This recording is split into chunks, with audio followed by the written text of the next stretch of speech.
While so many of us were ringing in the new year, a celebration high up in the Swiss Alps took a horrifying turn. Today, we're going to walk through what we know about the devastating fire at the Crans-Montana ski resort. And this is the number that is just at the absolute heart of this story: 40. According to the latest reports from authorities, that's how many people are presumed to have lost their lives in this terrible fire. So let's piece together what we actually know about what happened on New Year's Eve at this incredibly popular Swiss resort. Okay, so the incident was a huge fire that broke out at a place called Le Constellation Bar. It's right in the middle of the luxury ski resort of Crans-Montana. And the timing? Well, it just couldn't have been more tragic.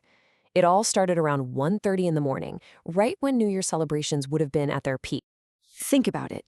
The night started as this joyous party. You've got over 100 people packed into this bar celebrating. But then, at 1:30 a.m., that celebration just turned into an absolute disaster when the fire erupted. By the time the sun came up, Swiss police had already confirmed they were dealing with a major incident involving dozens of casualties. But really, beyond the timeline and the location, the real story here is the heartbreaking, devastating human cost of this tragedy. These numbers are just gut-wrenching.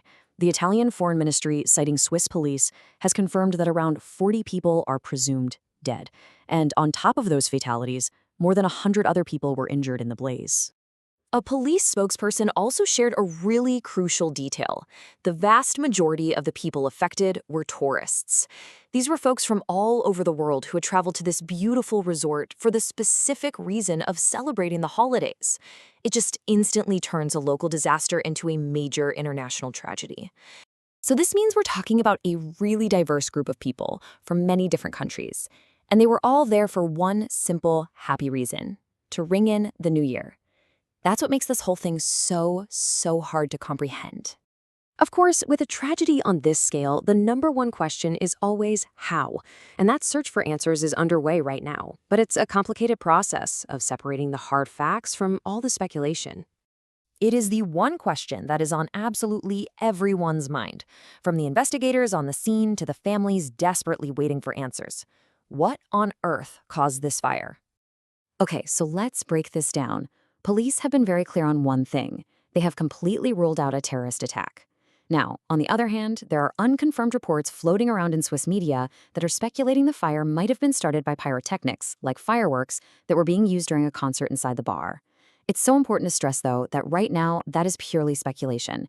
The official cause is still under investigation. In the face of a truly horrific event like this, how did the authorities respond? Well, the emergency measures that were put in place were immediate, and they were extensive. The response was this huge, coordinated effort. Police, fire services, and multiple helicopters were on the scene right away. They completely sealed off the entire area and even imposed a no-fly zone over the resort, just to give emergency crews the space they needed to work. And, so crucially, they immediately set up a hotline for relatives of those affected to provide support and information. So to really get why there were so many international visitors there in the first place, it helps to know a little bit about Crans-Montana itself.